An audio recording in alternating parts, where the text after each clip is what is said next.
Bismillahirrahmanirrahim. Assalamualaikum warahmatullahi wabarakatuh.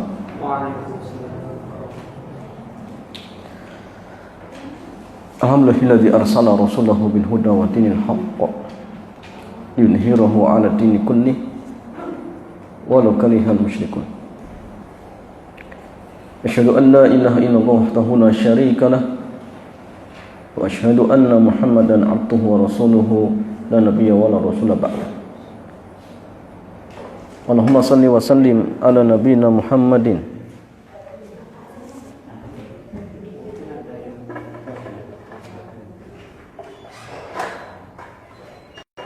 wa ala alihi wa ashabihi wa man tabi'ahum bi ihsanin ila yaumiddin. Ikhwan wa akhwat fillah, alhamdulillah di kesempatan sore yang mulia ini Allah kembali kumpulkan kita di sebuah majlis yang sangat mulia ini, yaitu majlis talabul ilmi. Sebuah majlis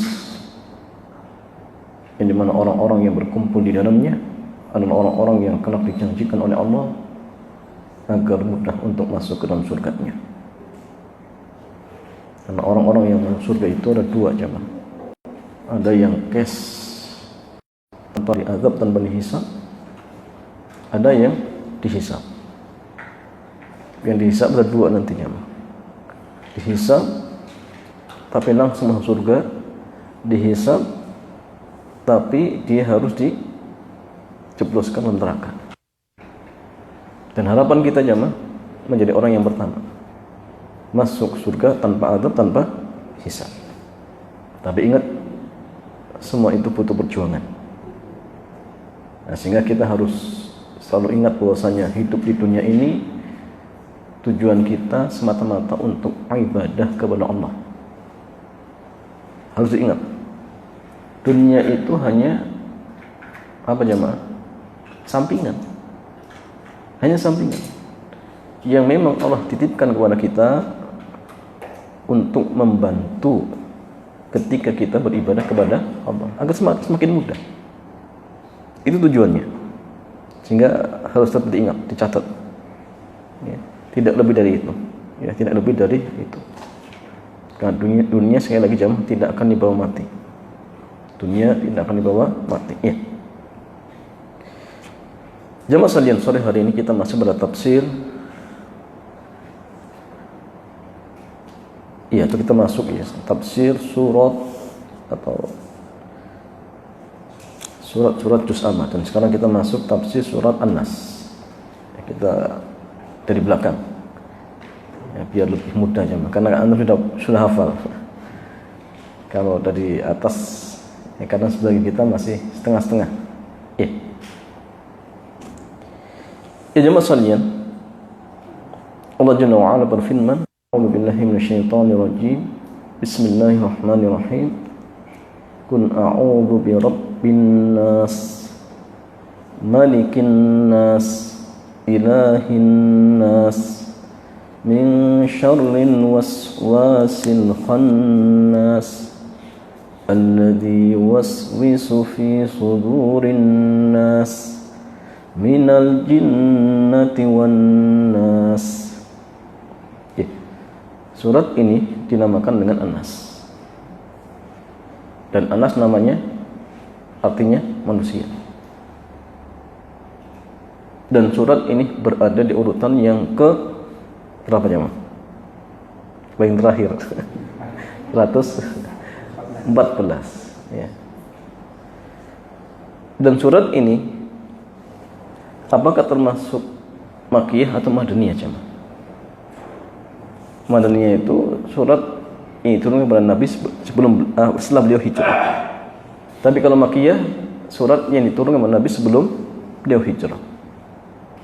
Apakah surat ya, An-Nas ini termasuk Madaniyah atau Makkiyah? Ya. Jangan silang pendapat. Jadi para ulama kita silang pendapat. Ada yang mengatakan surat ini termasuk surat ya Makkiyah dengan alasan bahwa surat ini turun setelah surat Al-Fil, dan Al-Fil termasuk Makkiyah. Tapi sebagian ulama yang mengatakan, bahkan ini wallahu a'lam jumhur ahli tafsir mengatakan surat ini termasuk Madaniyah. Kenapa jemaah? Alasannya karena surat ini turun berbarengan dengan Al-Falaq. Dan surat Al-Falaq itu di antara asbabun nuzul, walaupun wallahu a'lam sebagian ulama seperti Syekh Mukbil mengatakan riwayat yang menjelaskan tentang asbabun nuzul dari surat Al-Falaq itu dianggap lemah. Tapi ini masyhur ya, ini masyhur bahwa di antara asbabun nuzul dari turunnya surat Al-Falaq itu ketika Nabi disihir oleh seorang Yahudi yang bernama Labid bin Asad. Tapi memang ini dilemahkan sebagian ulama, termasuk Syekh Mukbil. Ya, rahimahullahu jalla wa ala mengatakan lemah. Nah, makanya terjadi silang pendapat. Apakah ini Makkiyah atau Madaniyah? Tapi jumhur ahli tafsir mengatakan surat ini termasuk surat Madaniyah. Dengan alasan ya tadi turun ketika Nabi disihir oleh Labid bin A'sam. Dan Nabi jamaah sekalian berinteraksi dengan orang-orang Yahudi kapan? Di Madinah. Setelah beliau hijrah ke kota Madinah. Adapun di Mekah belum. Ya karena memang orang-orang Yahudi mereka hijrahnya ke Madinah.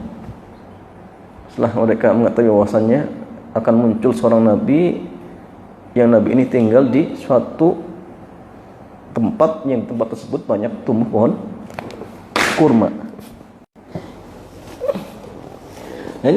Akhirnya masa mereka hijrah. Tujuannya apa? Tujuannya atau harapan mereka agar nabi yang diutus terakhir dari kalangan mereka. Ternyata bukan. Ya, justru dari keturunan Nabi Ismail. Bukan dari Bani Israel. Karena Bani Israel itu dari Nabi siapa? Yakub. Yakub dari siapa? Ishak ya, Ishak. Iya. Dan yang masalahnya ketika itu Labid bin A'sam karena memang hasad kepada Rasulullah SAW, akhirnya ia pun menyihir Rasulullah SAW dengan media sihir apa? Berupa sisir dan rambut. Dibuat puhul, kemudian dikasih mantra-mantra. Sehingga ini pun menunjukkan bahwasannya tukang sihir itu ketika ingin menyihir, mereka menggunakan apa? Iya, menggunakan dalam artian ya tadi media, ya puhul. Dan buhul yang dipakai itu biasanya menggunakan bekas orang yang akan disihir.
Bukan masalah pisaunya. Mati. Jadi bukan masalah pisaunya. Pisaunya tajam. Ruqyah itu tajam. Allah Jalla wa Ala mengatakan, "Wa nunazilu minal Qur'ani ma huwa syifaa'un wa rahmatun lil mu'minin." Wa nunazilu minal Qur'an, dan kami turunkan dari Al-Qur'an ma huwa syifaa'un. Syifa itu apa? Obat. Ya. Dan rahmat bagi orang-orang mukmin. Itu jelas. Ya. Cuma kadang-kadang memang tadi bahkan sebagian di ruqyah malah cengar-cengir ya jinnya. Bahkan mentertawakan. Ini faktornya banyak.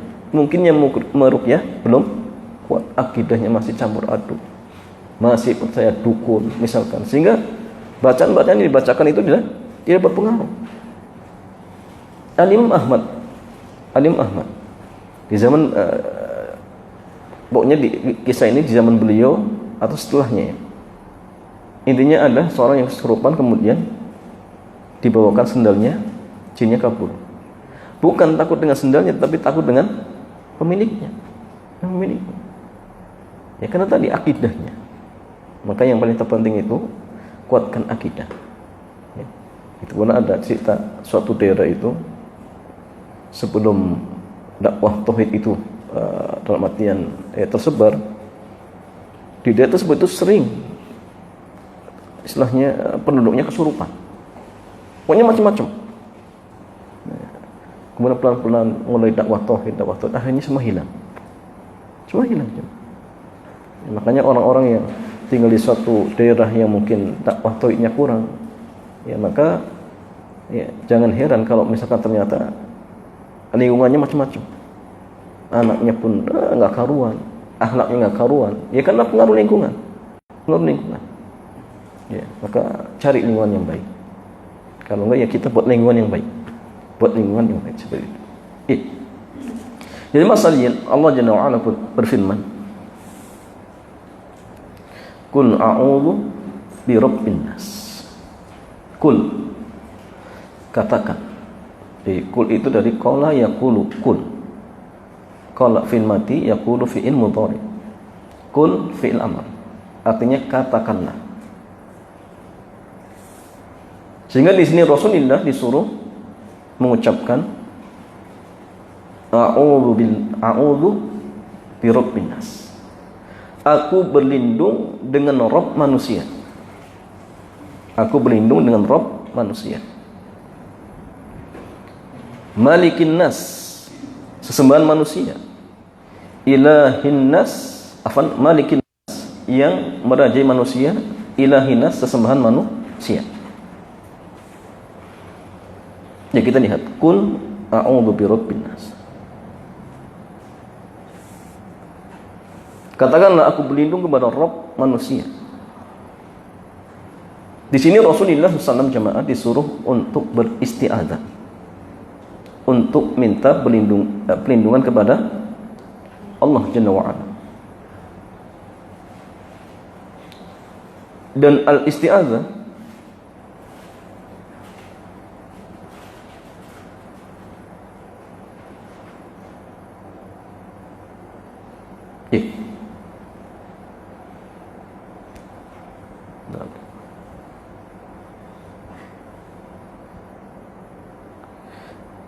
artinya ya, isti'adzah artinya meminta perlindungan kepada Allah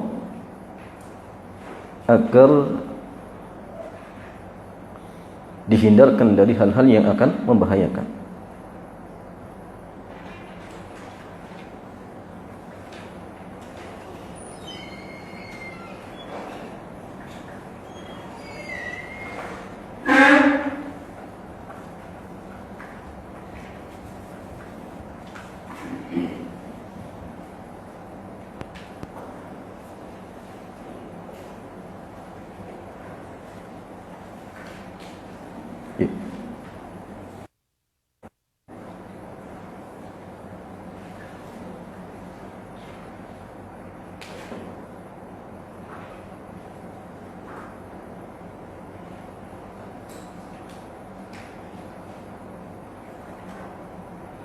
Dan yang masalahnya ikhwan wa akhwati fillah,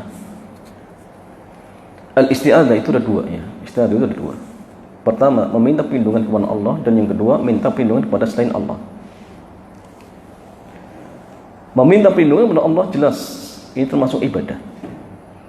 Meminta perlindungan kepada Allah termasuk ibadah. Adapun yang kedua, minta perlindungan kepada makhluk, ini ada perincian. Yang pertama, meminta perlindungan kepada makhluk pada hal-hal yang khusus dimiliki oleh Allah. Meminta perlindungan kepada makhluk pada hal-hal yang khusus dimiliki oleh Allah. Maka yang seperti ini hukumnya apa?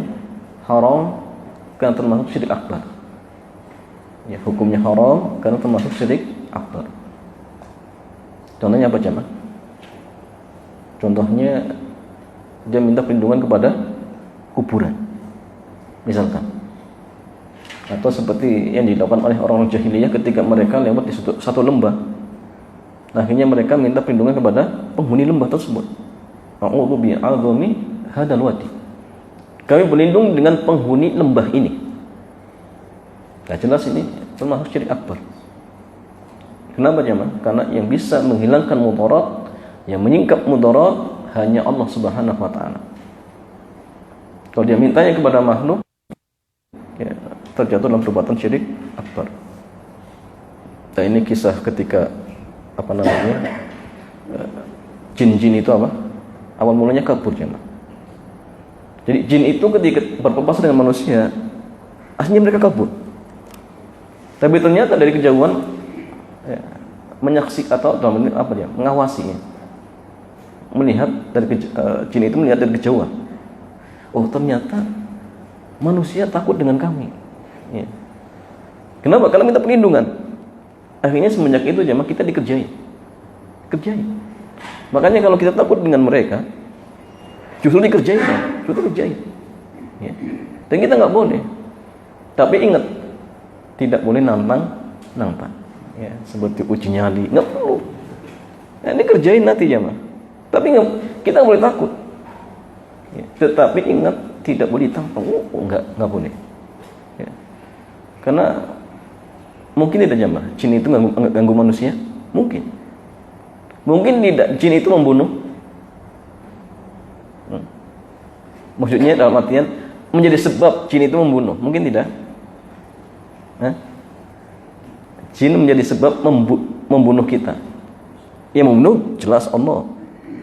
Tapi mungkin enggak jin itu menjadi sebab? Mungkin. Seperti penyakit itu kan hanya sebab. Orang penyakit jantung, ya, ini diantara sebab orang mati. Tapi tetap yang mematikan Allah. Enggak semua orang kena penyakit jantung mati seperti itu. Cuma ya sebab saja. Ya, makanya sebab kematian itu banyak, bunuh diri, ketabrak itu sebab. Tapi belum tentu. Orang ketabrak belum tentu mati. Karena memang yang mematikan adalah Allah. Maka jin pun sama. Bisa mencelakai misalkan, bisa menjadikan orang sengsara. Tapi ingat, ya, tentu setelah izin Allah Subhanahu wa taala. Sehingga kalau misalkan kita ingin dijaga oleh Allah, ya minta perlindungan kepada Allah. Jangan justru minta perlindungan kepada mereka, jangan. Ya.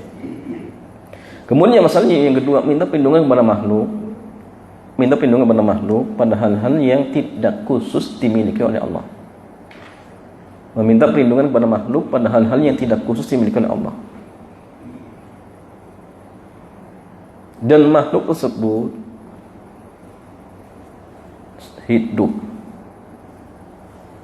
hadir, ya, mampu memberikan bantuan, maka hukumnya boleh.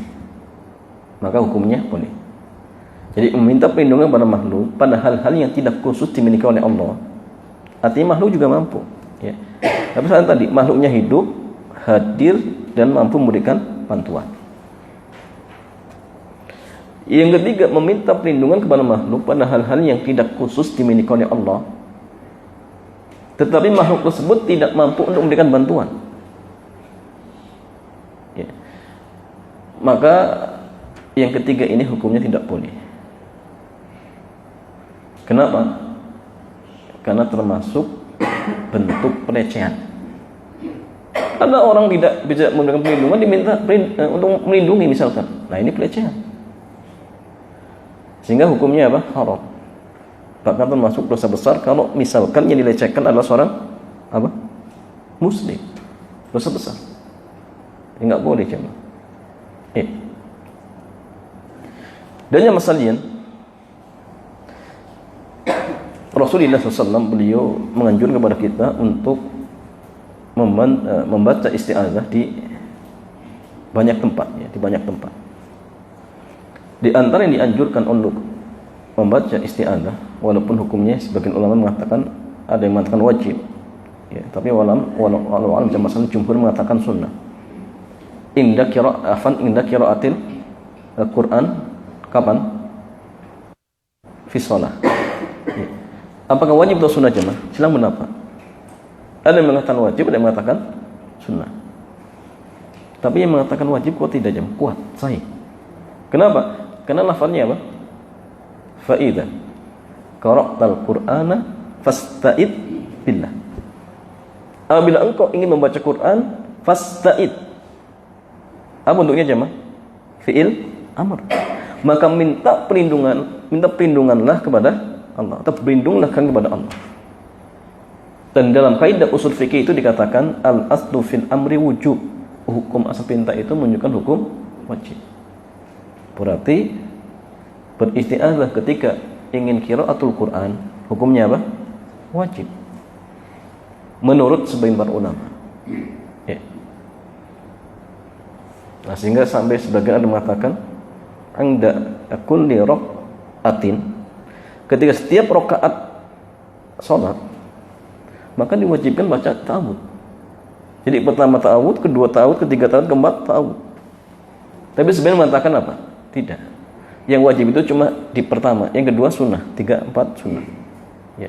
Kenapa jemaah sekalian? Karena sebagaimana ketika misalkan kita ingin qiraatul Quran, awal kita baca, misalkan baca ta'awudz. Ya. Bismillah, Al-Baqarah selesai. Ingin melanjutkan ayat berikutnya, apakah butuh ta'awudz jemaah? Enggak butuh. Nggak butuh. Kenapa?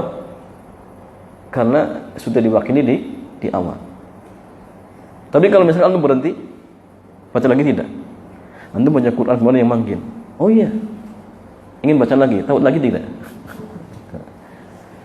Jawabannya dilihat. Kalau antum berhentinya dalam artian ada niat untuk memutuskan, maka baca ta'awudz lagi. Tapi kalau misalkan berhentinya tidak ada niat untuk memutuskan, boleh baca langsung, tidak masalah. Ya, kan sekedar ngambil apa misalkan, nggak ada niat untuk memutuskan, maka ketika ingin baca lagi lanjutkan saja, tidak masalah. Tapi kalau ada niat untuk memutuskan, maka ketika ingin membaca lagi maka wajib mengulang isti'adzahnya. Menurut sebagian ulama yang mengatakan isti'adzah itu wajib. Ya.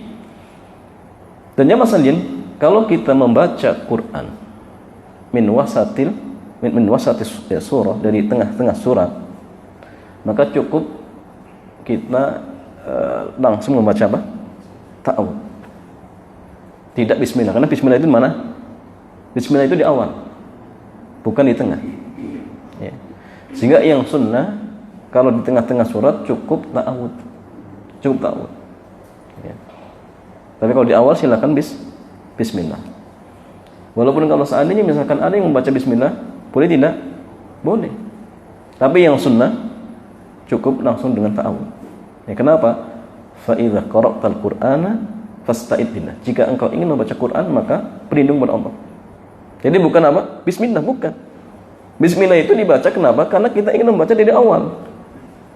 Karena bismillah itu letaknya di antara dua surat. Kalau kita ingin membaca awal surat, ya baca bismillah, kecuali surat At-Taubah.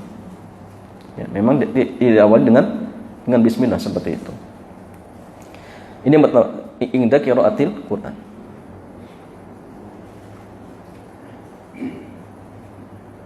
Yang kedua jemaah sekalian, ketika singgah di tempat baru atau tempat yang angker, ya. Antum baru misalkan masuk hotel, atau misalkan baru singgah di tempat wisata, camping misalkan, maka dianjurkan untuk berta'awudz. Di antara ta'awudz yang diajarkan oleh Rasulullah, a'udzu bikalimatillahi tammati min syarri ma khalaq. Aku berlindung dengan kalimat Allah yang sempurna dari keburukan makhluknya. Ya. Dalam sebuah hadis, yang hadis ini jemaah marfu sampai ke Rasulullah, di mana Nabi bersabda, man nazala manzilan, barang siapa yang singgah di satu tempat, faqal, kemudian dia membaca a'udzu bikalimatillahi tammati min syarri ma khalaq, lam yadurruhu syai'un, maka dia tidak akan tertimpa bahaya sesuatu apapun. Maka dia tidak akan tertimpa bahaya apapun. Hatta yarhala min manzilihi dzalik, sampai dia beranjak dari tempat tersebut. Nah, ini di antara fadilahnya jemaah. Maka kalau misalkan kita baru masuk hotel, maka baca ini jemaah. Ya. Karena terkadang yang namanya orang-orang jahat itu, dia akan menyerang kita dalam kondisi kita lalai. Orang safar itu banyak lalai jemaah. Yang biasanya zikir, kadang-kadang akhirnya tidak zikir.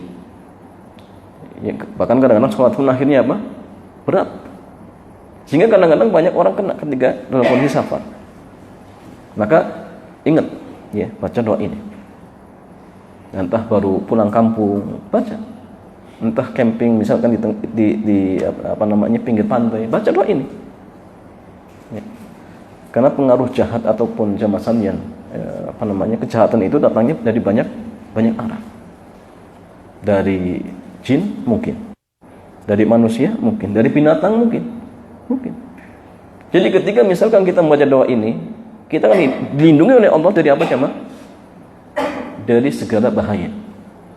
Baik bahaya manusia, perampok misalkan, atau apa lagi jemaah? Ya, begal macam-macam. Binatang, termasuk ular dan sebagainya misalkan. Allah jaga. Dari jin mungkin. Antum pernah dengar mungkin kisah seorang apa namanya gadis ya.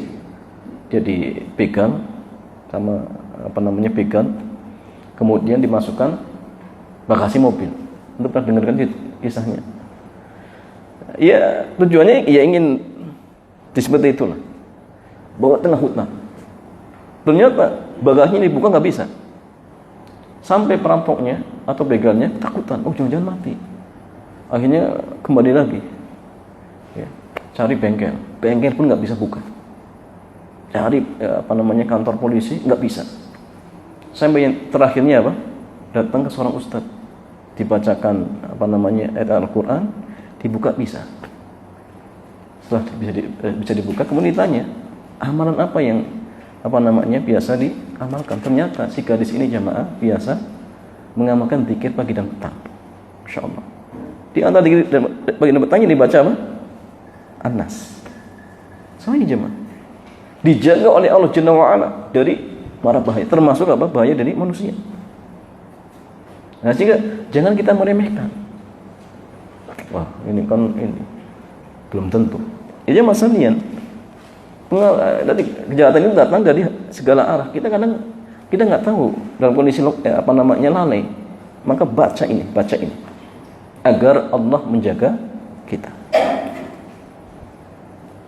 Kemudian di antara isti'adzah yang dianjurkan adalah ketika marah.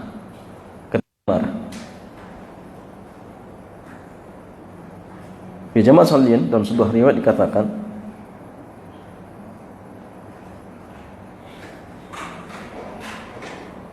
istabba rajulani 'inda Nabi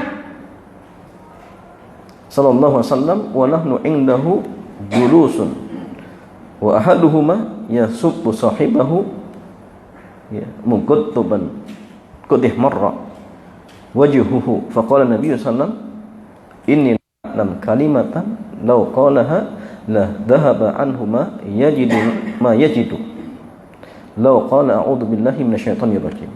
Ya. Jadi masalahnya ada dua orang yang saling mencerca ya, di samping Rasulullah SAW. Sementara kami duduk di samping beliau. Salah seorang darinya mencerca temannya sambil marah hingga wajahnya memerah.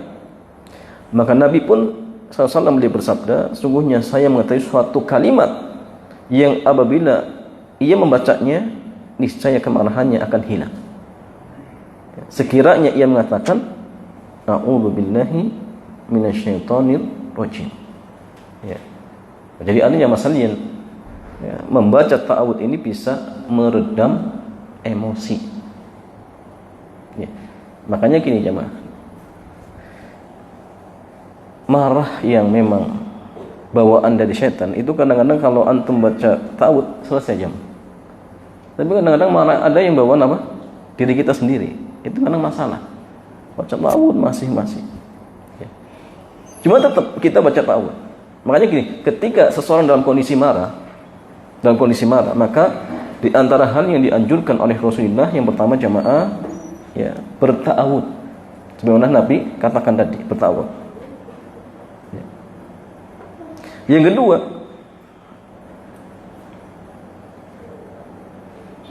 merubah posisi duduk. Antum marah-marah berdiri, ya sudah duduk. Marahnya duduk, ya sudah berdiri. Jangan diam di situ jamaah. Ya. Kalau diam tetap di situ, nggak selesai. Rubah posisi. Tentu sudah pertama dulu ya, ta'awudz dulu. Kok masih marah, maka rubah posisi.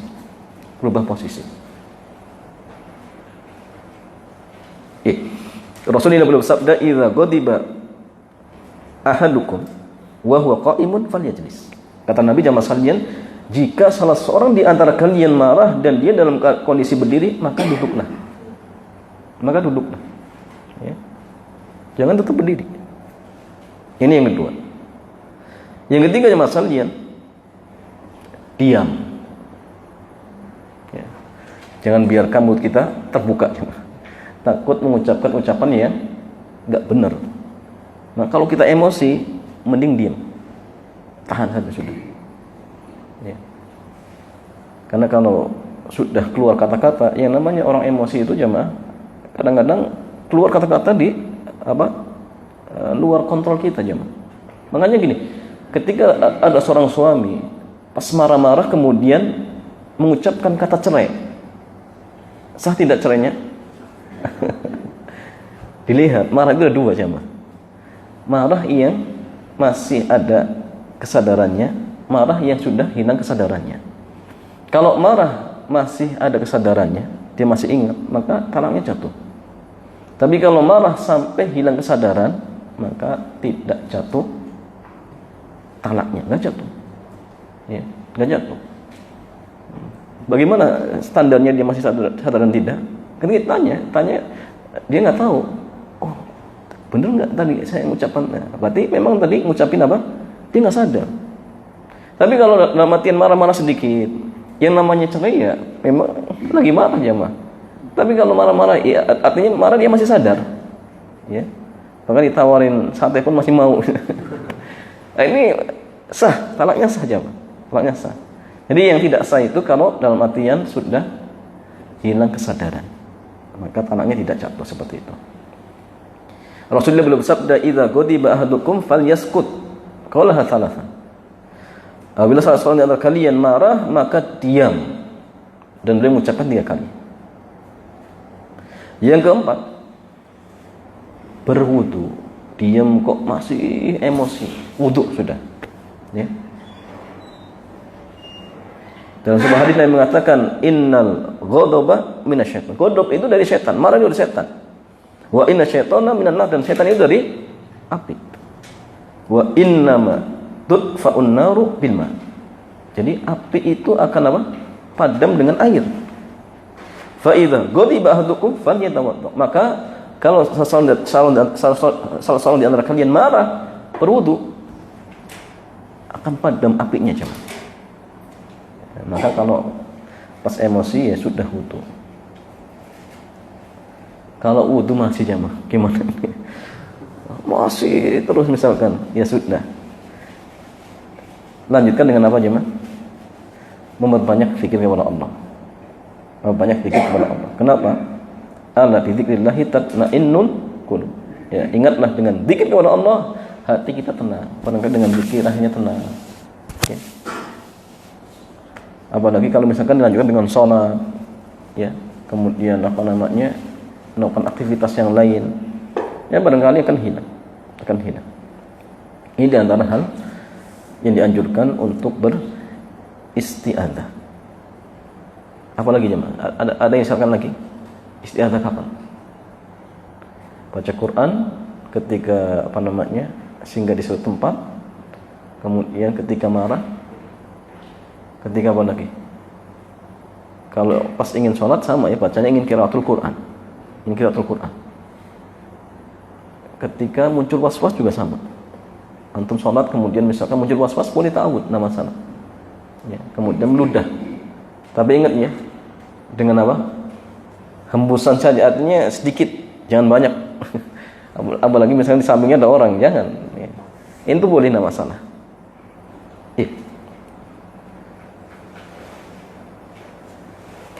A'udzu billahi kul a'udzu bi rabbin nas. Katakanlah aku berlindung kepada Rabb manusia. Rabb itu artinya jamaah sekalian, wal khaliqul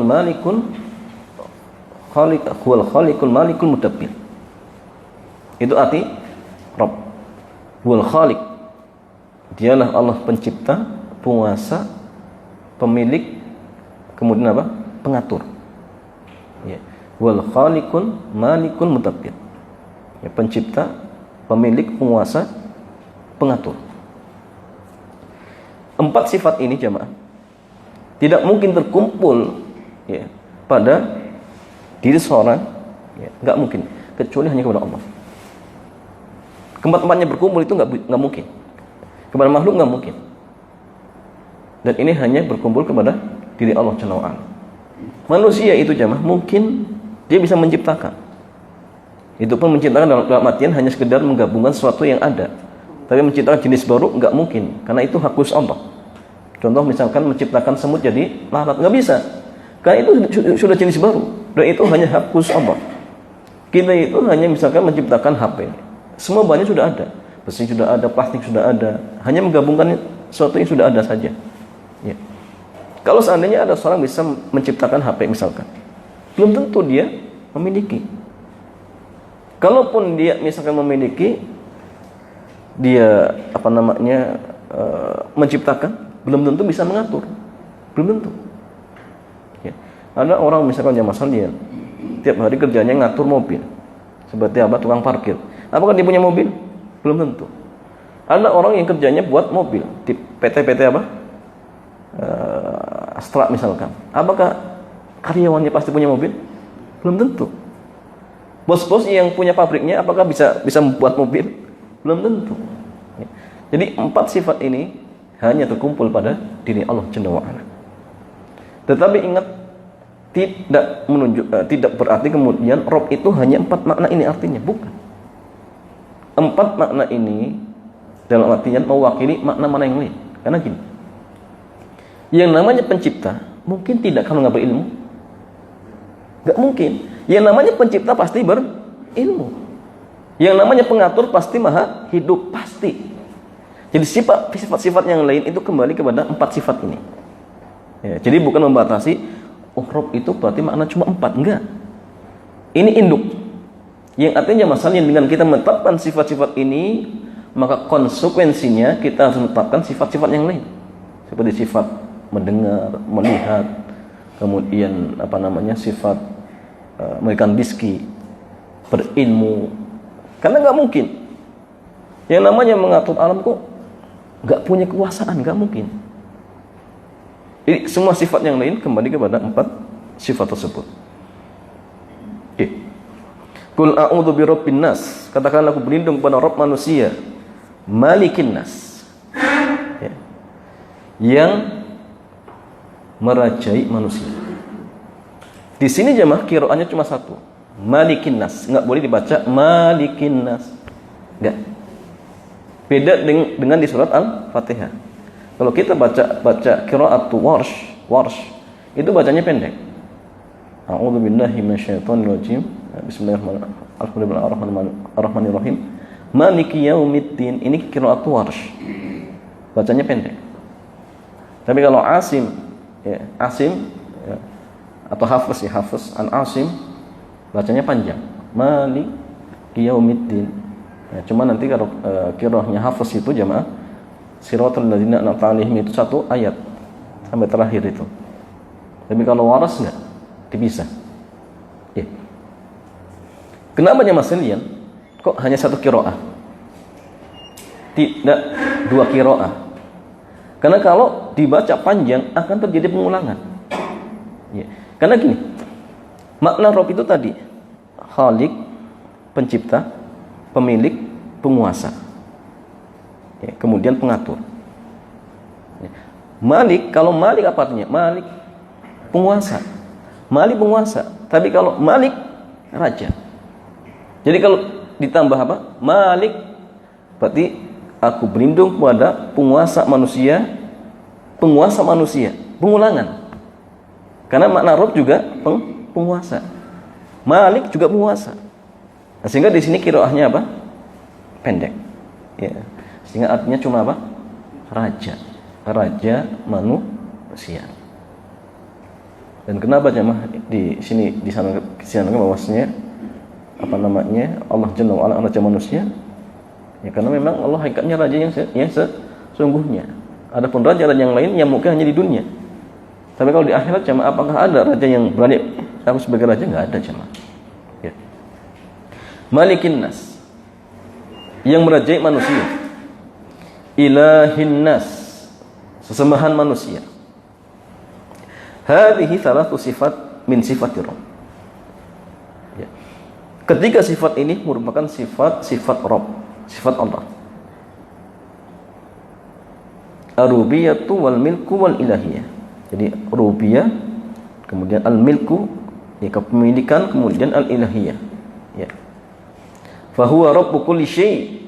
Dialah Allah Jalla wa ala Rabb segala sesuatu, wa malikuhu wa ilahu, yang memiliki, yang menguasai, dan sesembahannya. Ya. Fa jami'ul asya'i makhluqatun lahu. Dan seluruh selain dari Allah adalah makhluk. Nah, sehingga jamaah, kitab makhluk, langit makhluk, ars makhluk, matahari, bulan, semuanya makhluk. Ya. Maka suatu yang selain dari Allah itu alam, dan alam itu makhluk. Ya. Sehingga yang namanya makhluk berarti tidak bisa menjadi khalik. Ya. Nabi Isa makhluk, jadi nggak mungkin menjadi khalik. Maka orang yang menjadikan dia khalik, jelas setelah menempatkan sesuatu bukan pada tempatnya, maka dikatakan dia syirik, seperti itu. Mamlukatun abidun lahu. Ya. Jadi mamluk itu dalam artian ya makhluk yang dimiliki, ya. Abidun lahu, hamba, ya, bagi Allah Jalla wa ala. Fa amara musta'idha an yata'awwad bil muttasib bi hadhihi sifat. Dan di sini Allah Jalla wa ala memerintahkan seorang yang ingin minta perlindungan kepada yang memiliki sifat-sifat ini. Siapa yang masalahnya? Allah Jalla wa ala. Sehingga minta perlindungan ini, ingat, hanya kepada Allah.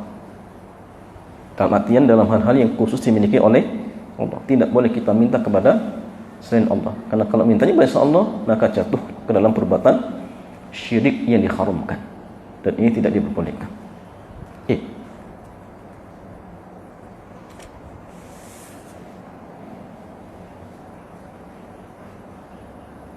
Wallahu ta'ala a'lam bishawab. Ya jemaah sekalian, ini sedikit tafsir ayat pertama, kedua, ketiga, ataupun yang keempat, 5 dan 6. Insyaallah akan kita lanjutkan di pertemuan yang berikutnya.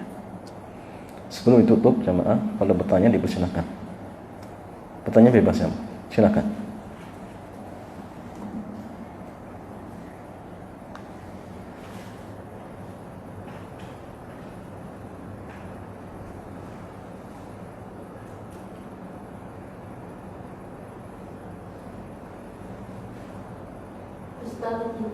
Iya, silakan. Assalamualaikum. Waalaikumsalam warahmatullahi wabarakatuh.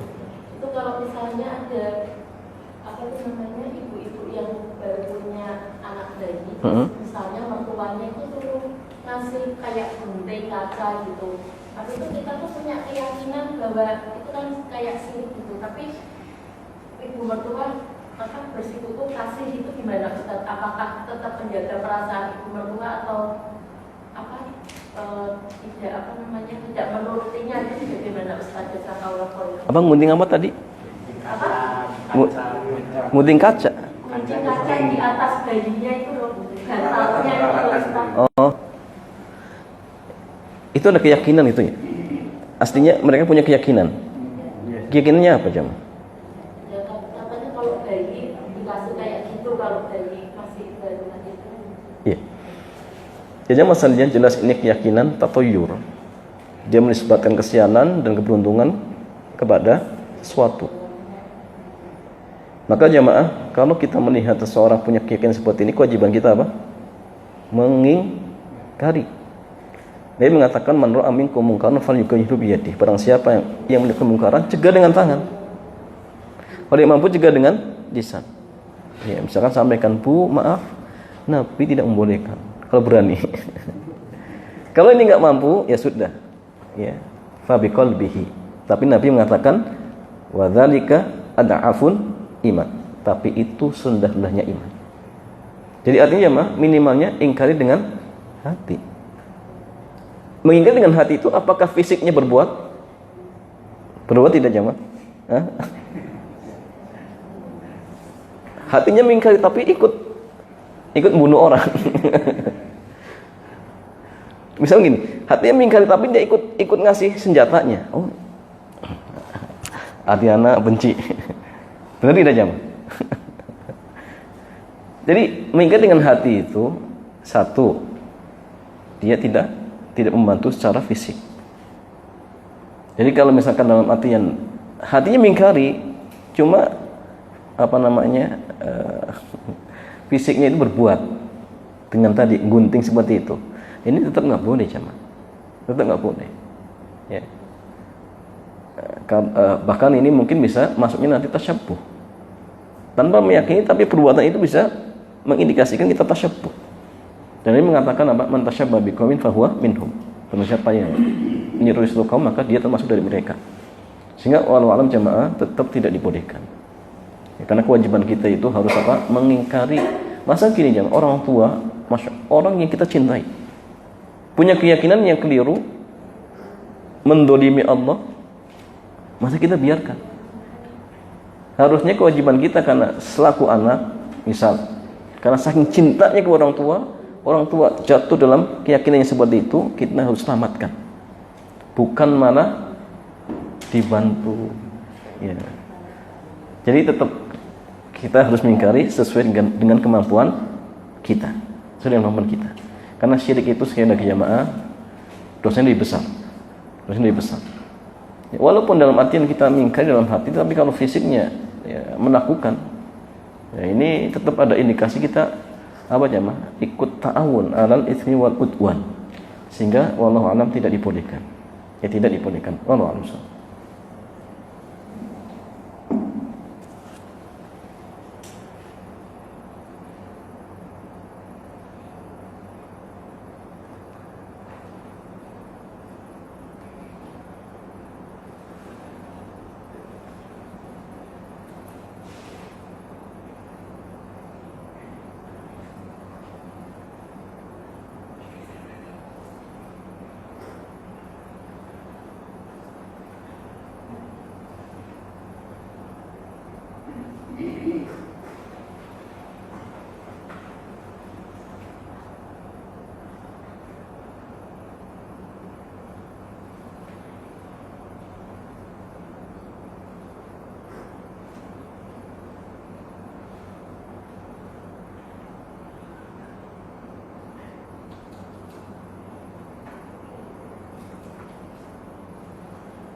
Terakhirnya, saya ulang, isti'adzah itu artinya meminta perlindungan dari sesuatu yang dibenci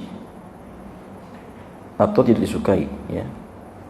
Jadi isti'adzah itu artinya meminta perlindungan dari sesuatu yang dibenci atau tidak disukai. Ya, meminta perlindungan dari sesuatu yang dibenci atau tidak disukai. Ya. Wallahu ta'ala a'lam bishawab. Ini mungkin sedikit jamaah sekalian, mudah-mudahan bermanfaat.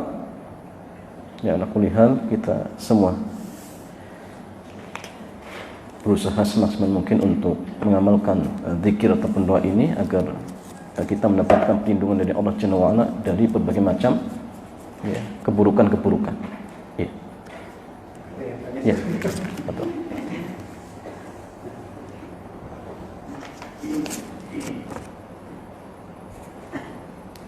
Kalau ketika tidur mengalami tindihan, apa yang harus kita lakukan tadi? Kalau kita misalkan kok bahasa kitanya tindihan ya, tidur kemudian kena tindihan tadi, terus bagaimana? Ya, ta'awud. Kalau ta'awud tidur lagi misalkan, kok masih ganti posisi? Ganti posisi kok masih wudu, sama seperti tadi. Wudu tidur lagi masih, ya udah. Qiyamul lail sampai subuh. Sampai subuh jangan tidur. Tapi insya Allah jamaah, kalau biasanya kalau orang ketindihan misalkan dia ta'awud pindah posisi selesai biasanya. Ya. Kadang-kadang ya tindihan itu banyak faktor jamaah. Mungkin saja diganggu sama jin, Mungkin saja apa lagi jam? Kondisi tubuh mungkin kadang-kadang mungkin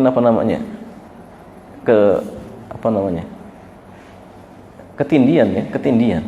Sehingga mungkin aliran darah itu tersumbat sehingga seolah-olah seperti itu ya. Tapi mungkin saja dari setan. Sehingga kalau kita mengalami seperti itu maka baca ta'awudz. Kalau tetap masih maka ganti posisi, kalau tetap masih maka berwudu seperti itu. Wallahu ta'ala a'lam bissawab. Ya demikiannya Mas Sandian, mudah-mudahan bermanfaat. Kita tutup sampai di sini. Subhanakallahumma bihamdik asyhadu an la ilaha illa anta astaghfiruka wa atubu ilaik. Assalamualaikum warahmatullahi wabarakatuh.